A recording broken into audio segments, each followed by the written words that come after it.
Same results, but a new formula for the Indiana Pacers who pick up win number 5 on the season over the Utah Jazz. But it was a very balanced attack and a much different trio of guys getting it done. We'll break down how the Pacers got it done, Bennedict Mathurin's big night, and Pacers Bucks, all on today's Locked On Pacers podcast. You are Locked On Pacers, your daily Indiana Pacers podcast, part of the Locked On Podcast Network, your team every day.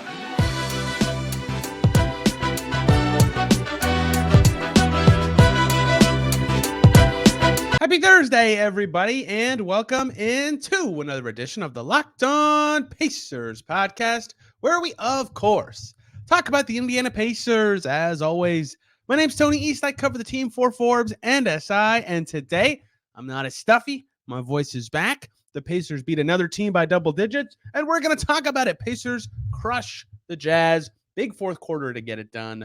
134-118. Don't look now, but the Pacers keep scoring a lot of points and keep conceding a lot. Their defense definitely needs some work. We'll talk about the win today, how the Pacers got it done different than some of their recent games. We'll talk about Ben Mathurin's big night, fitting timing after yesterday's show. And I was on Setting the Pace with Alex Golden, also talking about Mathurin. And we'll talk Pacers Bucks. Tonight's opponent for the Pacers, one of the best teams in the East, a big test for the Pacers. But we must start with the victory. Impressive for the Pacers. Like I said, 134-118 over the Jazz. This one felt way different than a lot of the other Pacers victories, though. And that's because at halftime, Tyrese Haliburton had 0 points at halftime for Tyrese Haliburton. Really strange game. And it's not because he wasn't effective. I would argue the exact opposite, actually. Haliburton had 7 assists at halftime. The Pacers were doing just fine in his minutes. He only took 2 shots. That's where this game took on a different life form than other Pacers games this season. Haliburton was getting trapped, and they were throwing everybody at him when he would drive into the paint and bending their defense in a way to try to stop him. And I would argue that sometimes that can be a smart strategy. The problem is Utah has some giant guys and some tiny guys and not a lot of guys. So it was really hard for them to kind of switch all the time. And so what happened is this happened a ton in the first half. They would try to switch plays involving Myles Turner. And so John Collins would end up on Haliburton, and they would try to send 2 and get the ball out of his hands. And the Pacers would say, hey, we'll just throw the ball to Myles Turner.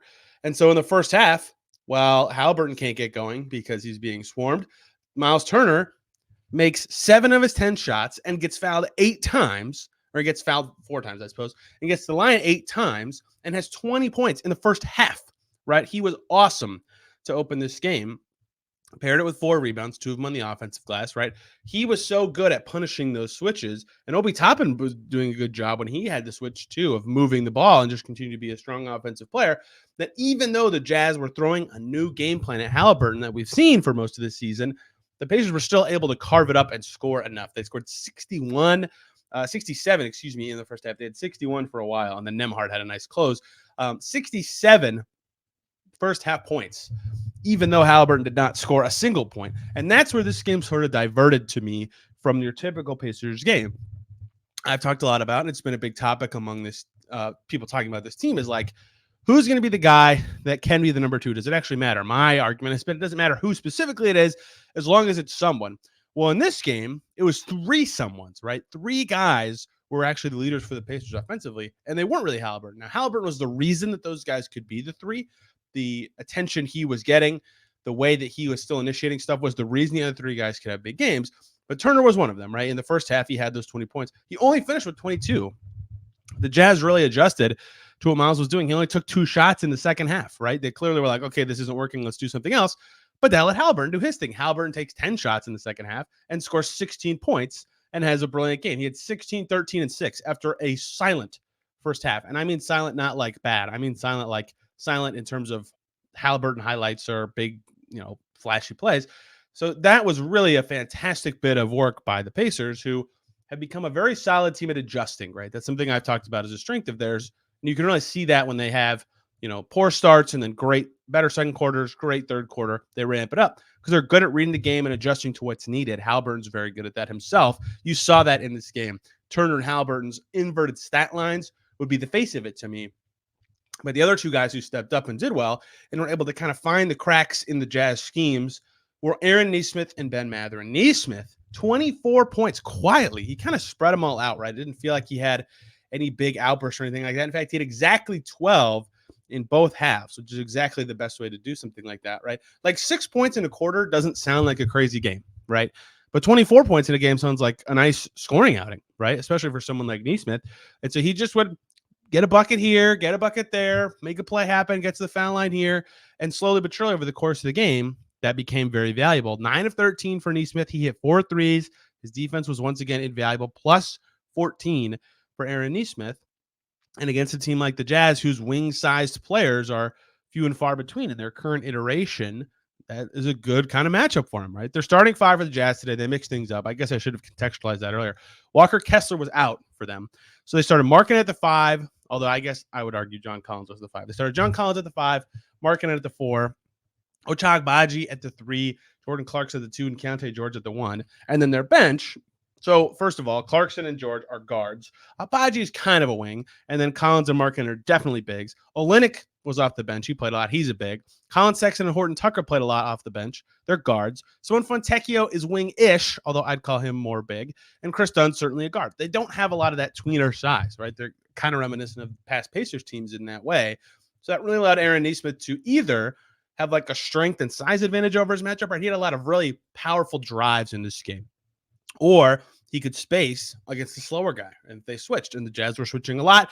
That helped Aaron Nesmith have a very nice game against this Utah team. They switched a lot. I think that's smart for their team, given the structure they have and that I just described.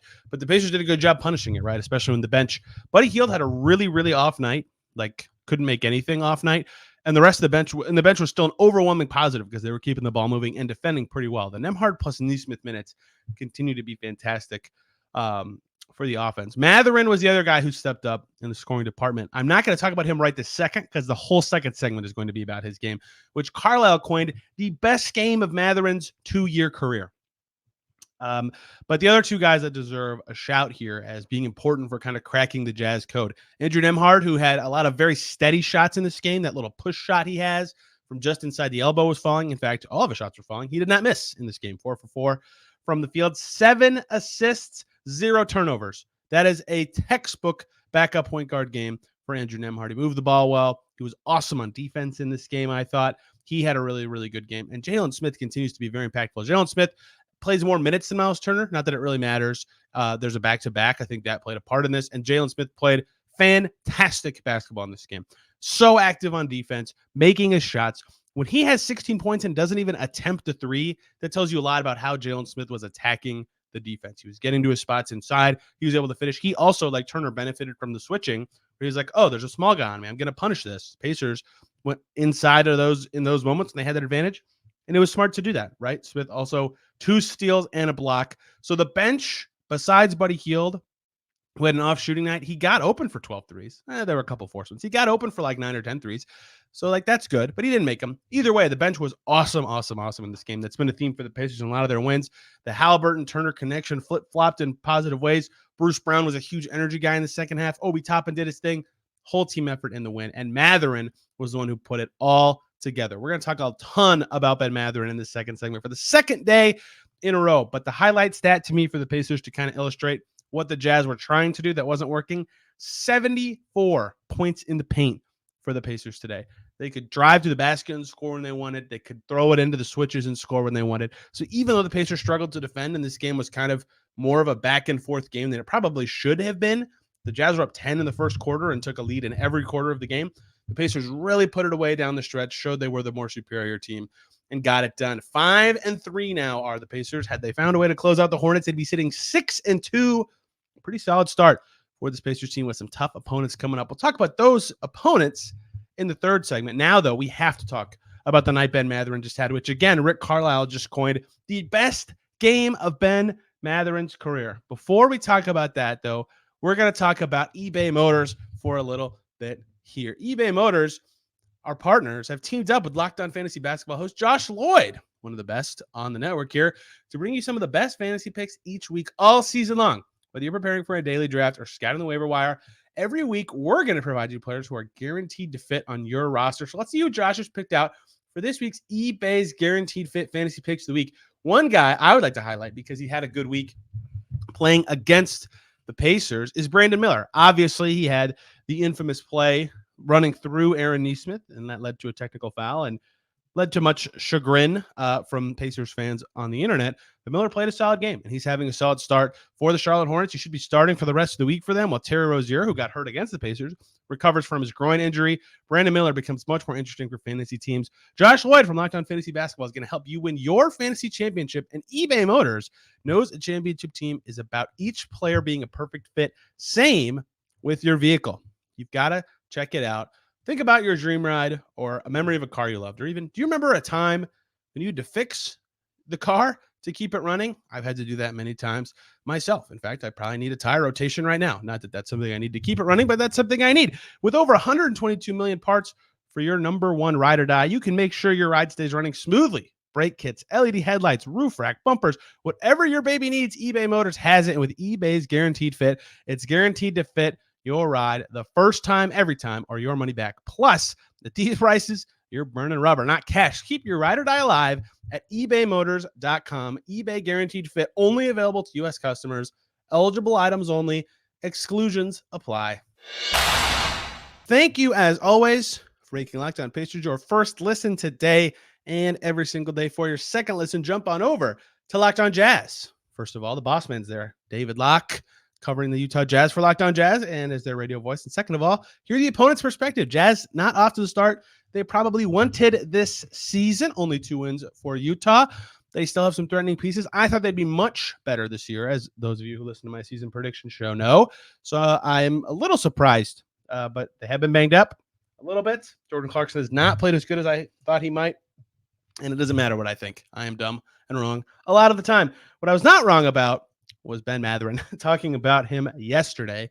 A lot of chatter around him early in the season. His playing time, his point totals, his effectiveness. And I kind of thought it was all hooey.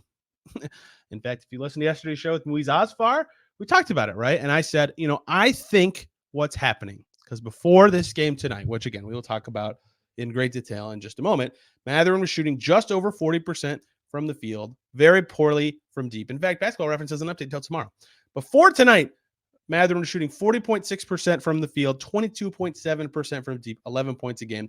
Throw out the counting stats, right? Rick Carlisle doesn't care about that when he talks about Mathurin. He talks about Ben Mathurin being good because he's fitting in to the team construct and making plays that add to the team while still having the talent that Ben Mathurin has. And Mathurin has talked about what he needs to do to grow as that kind of player. The answer is have games like today, right?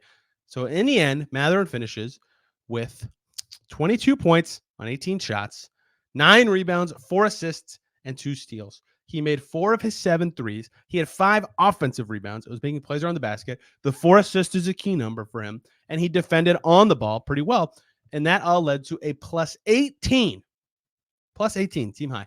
What was not good is his team defense. That's still a problem. He did not get to the line, which is a Mathurin thing, although I think he probably got fouled twice that was not called.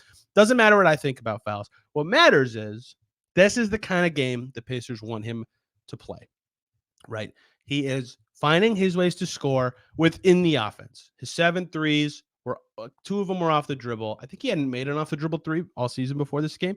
All the rest, catch, in rhythm, I'm open, shot. 18 shot attempts were all found within the offense. Catch, I'm dribbling around the screen, I'm looking to score. 4 assists.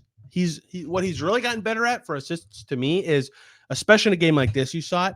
This is where he got a lot of his assists early in the season, is when he recognizes a switch, he recognizes it way faster. So he knows there's a mismatch in the post. His entry passes have gotten a lot better. He had a couple of those today. And of course, 9 rebounds looks great. 5 of them in the offensive glass. So 1 board away from a double-double. That's kind of everything that Mathurin can be good at. He's a good rebounding guard. He's a streaky shooter, but can be a good shooter. And he can pass a lot better now, and he can punish defenses with his finishing inside.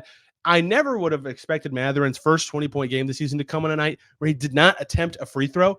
And so the fact that he did have such an impressive game like this kind of shows what he's building towards. This is what they want him to be.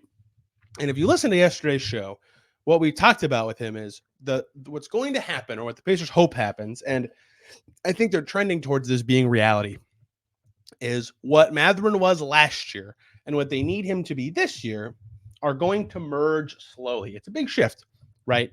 He's talked about it. Other players have talked about it. Myles Turner was awesome talking about this after the game. Speaking of Myles Turner, first of all, I caught up with him at a charity event yesterday. That whole video is on the Locked On Pacers YouTube. If you would like to watch 4 minutes of an exclusive Myles Turner interview, too, Turner's interview post-game talking about Mathurin was one of the more illuminating conversations about him from any player, I think, on the team in a good way. If you'd like more insight into this, but Turner was talking about how, Mathurin, the scorer and distributor, are kind of different players, and the Pacers are trying to make them the same player, right? Where it's very natural to do whatever the right decision is for him between being Ben Mathurin, being aggressive, getting to the rim, drawing a foul. Heck yeah, that's a great play. That's an important thing to do versus, oh, here comes 2 defenders and my shooter's open in the corner. Boom, making that pass. Turner's been on the receiving end of a few of those this season, right? And he's definitely getting better at that, but it's not something that he was thought to be good at last year. Mathurin wants to be great, right? He's talked about it every turn. So what was happening early in this season is Mathurin was very focused on the improvement of the weaknesses part of his game, which is smart. That's the long-term smart thing for the Pacers to do, right? It might be clunky when he's thinking a lot in games, but that's important because eventually he thinks it through faster and faster until it's immediate or until something else makes a pattern obvious to him or until it's a quicker decision in general. And so my theory was I really had 2. One was that he was playing fine and his shots just weren't going in at all. And that's truly the case. You can look at the percentages and say that. Of course, he's going to look better in a game when he shoots this well, right? But 9 rebounds and 4 assists is still a good game for Mathurin, even if the shots weren't necessarily falling. In fact, 9 rebounds is his career high. 4 assists is one behind his season high. Way his season high in rebounds, career high in offensive rebounds tonight, right? All that stuff is still good, regardless of the rest of the stuff Ben Mathurin does. But the shot falling was a big one to me. I never felt like his shot selection was awful, right? So eventually they're going to go in. He's a better scorer than he showed in the first 7 games this season. But part 2 was eventually the game's going to merge where when he decides what he needs to do and where he needs to go and when, he'll get better at that and better at that. And then all of a sudden he won't have to think as much. He'll be able to score and pass and make the right decision when he needs to and be a plus impact player when he's on the floor and when it's important to the Pacers. Well, that happened tonight, right? All of that happened today. He played in a way where he was additive to the Pacers offense. He got the shots he wanted and made half of them. And his wasn't thinking, got his teammates involved, and getting in on the glass just a nice added bonus. And his on-ball defense was good too. His team defense had some rough moments today. But this isn't about the weaknesses part of this. This is about that this game was played in a way that the Pacers hope he can play. Mathurin is working to play this way. He felt very good about his performance after the game. And Rick Carlisle said, again, I'll say it again, that was the best game he thinks Bennedict Mathurin's played in his whole career. Right. And so I think that line says what the thinking is, that this is how they hope he plays. And he continues to hope to play. 20 points is something he can do. But the point total isn't the important part. It's that he continues to fit into what they're doing from a team offense perspective, and that helps the team win. Now, it helps that if the Pacers offense is totally stuck in the mud, he can be an ISO scorer at the end of the clock, a la TJ Warren, for example. Or he can get them a bucket in a weird arrhythmic game. That is all still very important scoring skills. It's not that should be taken away from Ben Mathurin's game. He should be doing a lot of that. He's very good at that.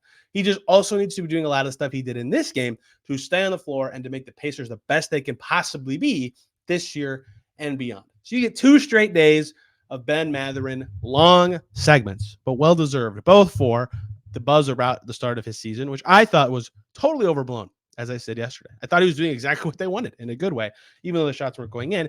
And then also because today he did exactly what they wanted and the shots went in, and he had one of the best games he's ever played. I think we're going to see more of these. I don't know if we'll see them every night for a while, but we'll see. He's certainly capable of doing it. He looked awesome in this game. 38 minutes could get him off the floor. Very good game for Ben Mathurin, and one that the Pacers will hope is repeated many times going forward. And the next chance he'll get to do it is tonight against the Pacers kryptonite, the Milwaukee Bucks. Bucks in town for the first time this season. Giannis, the anti-Pacer in Indy. Can the Pacers get it done? What do you need to know about that game and the upcoming Pacers stretch? We're going to talk about that in our third segment today. Before we do so, though, got to talk to you guys about the wonderful people over at Jase Medical. We spend a lot of time talking together, you and I. We get fired up together on wins and losses, who starts and sits, and I'm thankful for that connection we have. And today, I want our chat to be a little more personal. I just learned that you can get a 1-year supply on ED medications. You realize what that means? Bring on extended travel, bring on the next natural disaster or supply chain issue. You are covered, my friend. You don't have to worry about whether or not you can refill your generics for Cialis, Viagra, or Revatio, prescription.